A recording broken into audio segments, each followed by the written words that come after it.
Welcome to All Things Financial with Jack Driscoll.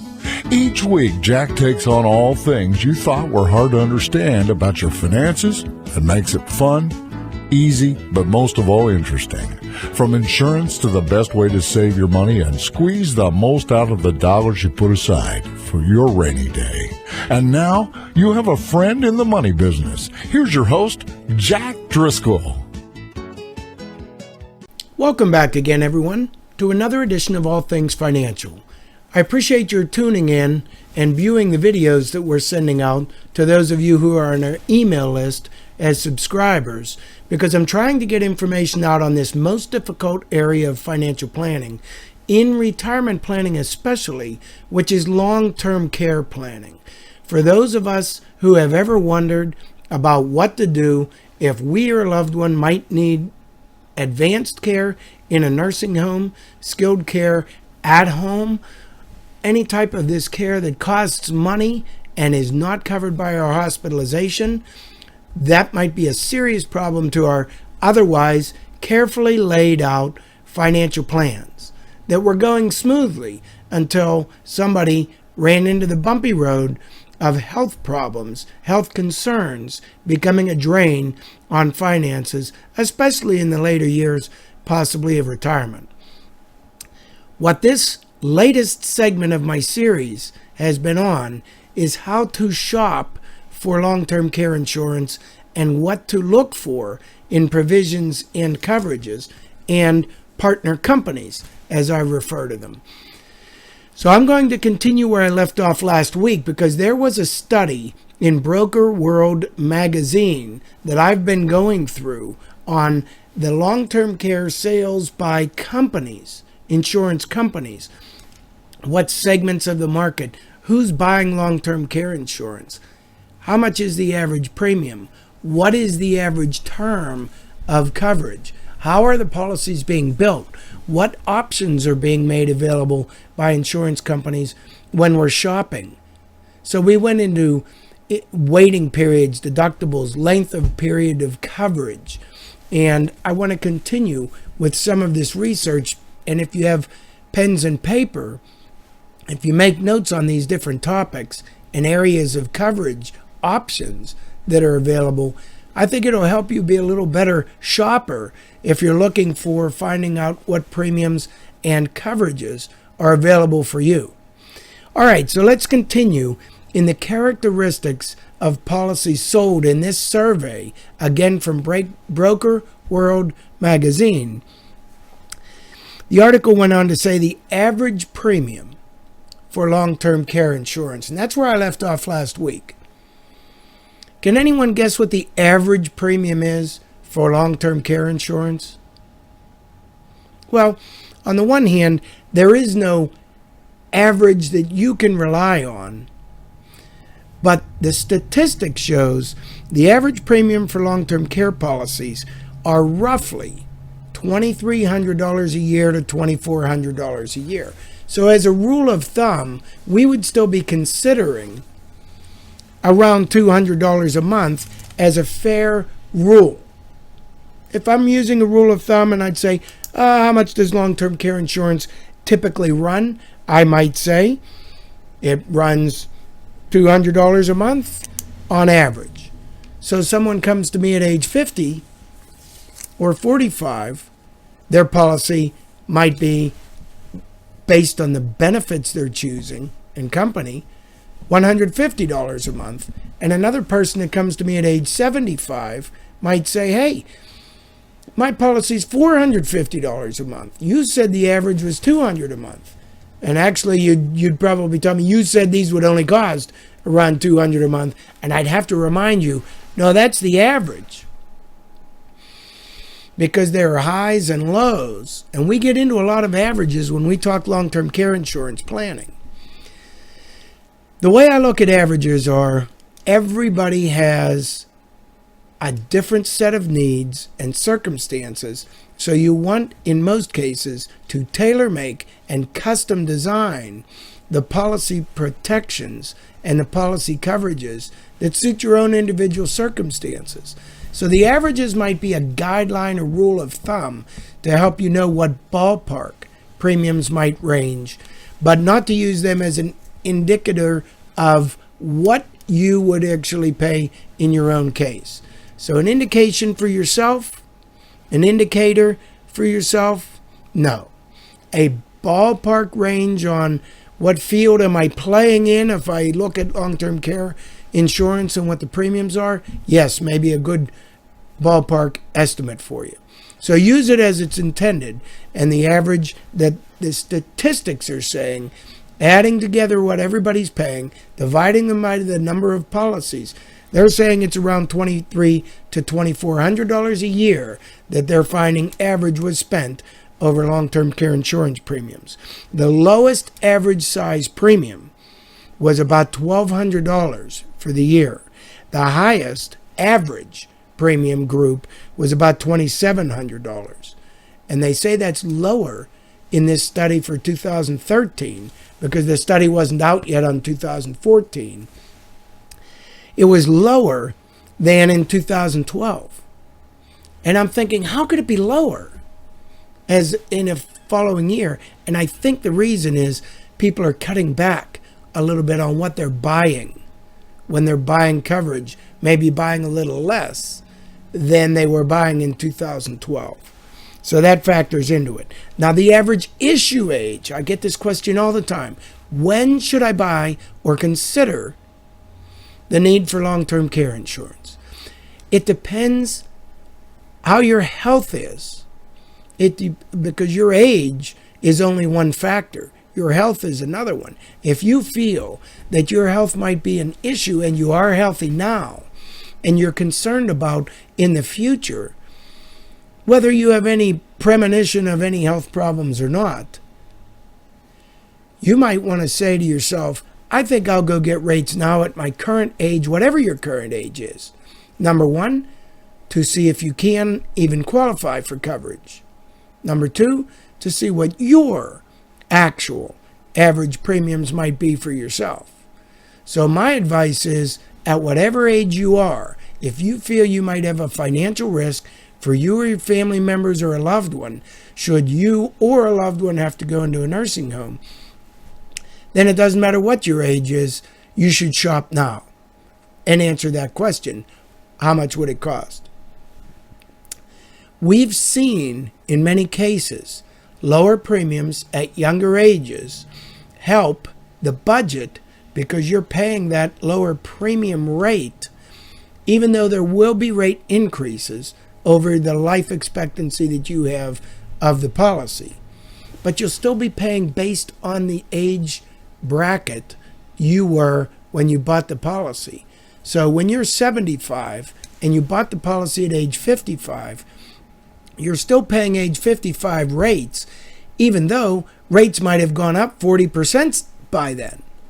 But you're still paying age 55 rates rather than 75 rates by buying it earlier. So you lock in your age, but you don't lock in your rate because there will be rate increases most likely. But locking in that age, even though you can't lock in the rate staying exactly what it is, it helps buffer that later on in the years. Now, take another example. You take someone at age 55 and buys long-term care insurance and says, let's take two examples. One person, A, a second person, B. Let's say both need nursing home care at age 85. One waits until age 75 to buy the policy because they don't want to waste all those premiums for 30 years. They'll wait till closer to the potential time of need. Factoring in, the rate will probably be higher, but it's less number of years. The other person says, I'm 55 now. By the time I'm 75, I may not have a health situation. I may not be able to qualify for long-term care then. So they're locking in their age, they're locking in their health, but again, they're not locking in their rates. But let's take for an example, and this is a fictional Example. Let's say the person at 55 has a premium of, let's say, $1,500 a year. And they both buy the same coverage limits. $1,500 a year times 10 years is barring any rate increases, is $15,000. And they bought it for 30 years. So it's $45,000 total they would have paid by the time they got to age 85 and then began to need care. So their total cost into the contract before they needed it, in this totally hypothetical and fictitious example, would be, let's say, $45,000 paid in. And let's say the 75-year-old was still healthy at age 75 and could qualify for the coverage and does buy it. And what if their policy was $4,500 a year by then? They only pay for 10 years, again barring any rate increases. They will have also paid, in this example, if those numbers were the case, it's possible they would have paid $45,000 also. But that $45,000 was all condensed in only 10 years. So did that person really save money in this example by waiting? They call that the cost to wait. So what I implore all of you to do, if you're shopping for insurance and you think you'll wait, get rates now and do my sample case. Say, if I'm age 55, what would my rates be? And ask the agent, if I'm 75 but in the same medical condition, just factor my age as 75, how much would I pay at age 75? And factor that over 10 years, because we'll put a target date on it at 85, and see what the numbers compare like in your own example. You may find the person who bought at 55 is paying no more, barring rate increases, than the person who waited till 75 to only have to pay 10 years. What else is important is many people by the time they're 75 may not be able to qualify for the coverage they were able to qualify for at age 55. Many times also, the policies and policy provisions that were available when they were 55 were much more comprehensive and beneficial than the policies offered in later years, 20 years later, that those coverage options are no longer available because the industry has pared back coverages over the years. So if you have an older policy, sometimes you have benefits you can no longer buy. And the third factor might be, if you have a policy at age 55 and get thrown off a horse like Christopher Reeves, you may need benefits at that very early age that you never anticipated, and you have coverage and a policy in effect, where the person who was waiting is still going without coverage. So there are a lot of factors that go into the decision. But again, I implore any of you who are on the fence on whether to do this, look at your current age now, get the rates now. Call us. We'll do the shopping for you. We'll go out to numerous companies. Many agents are not familiar with all of these nuances on how to shop for coverages, what all the differences are. But we are very knowledgeable on these different options, knowing what to look for and what benefits are available with some companies and not, what features are available and what the premium differences might be. So we look at a number of different companies and have us compare. What would it be at age 50 or 55 versus if we wait till 70 or 75? Put a target date on it, and let's pretend we need care at 85. What would the total amount be? Finally, if we wait until we're 65 or 70, our rates are higher, which means our premium monthly is higher on a possibly reduced income after we've retired. So the burden of paying the premium is much greater percentage to our overall income, possibly, than it is had we bought it lower, paid for it over a longer number of years, stretched it out over a long number of years. And the premium as we go into retirement and through retirement is a lower monthly number, which might make it more easily affordable. So for all those factors, let us shop your long-term care and find out in your case which way to go. The other thing, if you have a spouse, there are, with many companies, a discount for each spouse if you buy coverage, buy it together. And there's even an endorsement on many policies that says shared care. And that means if you're buying coverage for $6,000 a month and your spouse is buying coverage for $6,000 a month, if you can't cross over from one policy to the other, what I mean by that is husband has one policy A, wife has one policy B, husband goes into the nursing home and the cost is $10,000 a month. Each party, each spouse has $6,000 a month benefit. Is it possible, you might ask, and I'm sure your answer would be, of course it's not possible, that if the husband has a $6,000 benefit and gets admitted to a nursing home and his bill is $10,000 a month, is it possible to reach across the table into her coverage policy B and take the extra $4,000 a month from her benefits to use on top of his because only he has gone into the nursing home so far? It's similar to stacked uninsured motorist benefits on car insurance. Is it possible to do that in long-term care? And in fact, the term is called shared care. And with some companies, you can buy the rider that allows for shared care, which means, yes, you could reach across the table, say, honey, you're not in a nursing home. I'm costing $10,000 a month. And the other spouse at home says, yes, take from my coverages because otherwise I have to deplete, that spouse will say, the difference of $4,000 a month in this example from our assets, from our other accounts.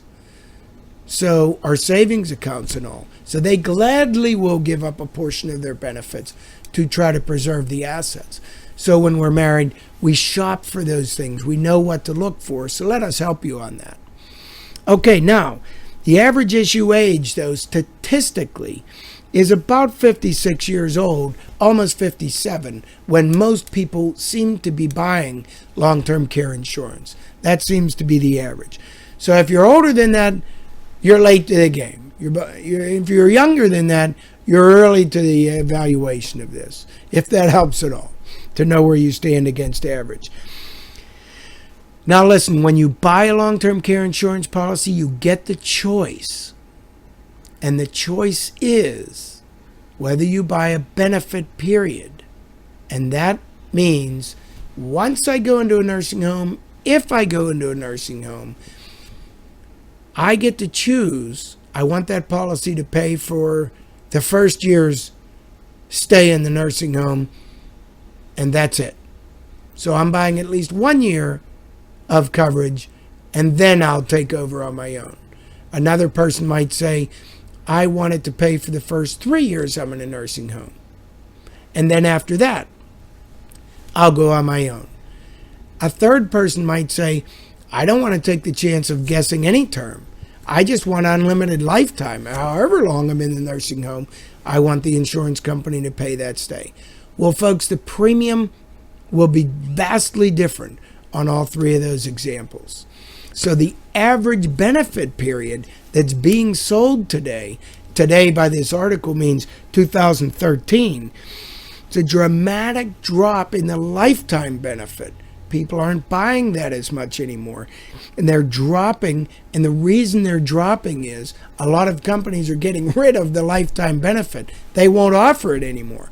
Everybody wants a lifetime benefit until they see the premium. And that's what forces compromise. Oh, well, we can't afford that. So the alternative is, well, since we can't afford that, I guess we can't afford long-term care insurance. So the agent will properly point out, wait a minute, why don't you buy at least 1 year or 3 years or 2 years or something as being better than nothing? Because the all or nothing decision in long-term care insurance, it could be very, very expensive. Buy at least 2 or 3 years. Maybe you're only, if you have to go into a nursing home, or your spouse might only be in there 1 year or 2, and it saved you a bundle of money. So factor that in, the benefit period. 6-year benefit period sales increased because now lifetime is being pulled back, so 6-year benefit is the next best thing. You'll see that's the longest offering that a lot of companies are offering. There was a huge jump, they said, in 3-year benefit period sales, and that accounted for more than 35% of the sales they're showing here. It's showing the average length of years of benefits that people are buying, less than 4 years, because you could buy a 4-year benefit too. So you could buy all these different averages, but don't forget shared care, because if you buy a 3-year benefit period on each of you and you have shared care, you have in essence a little more expanded benefit period than you think. And don't forget this, the maximum monthly benefit versus the maximum daily benefit. I talked about that in other shows.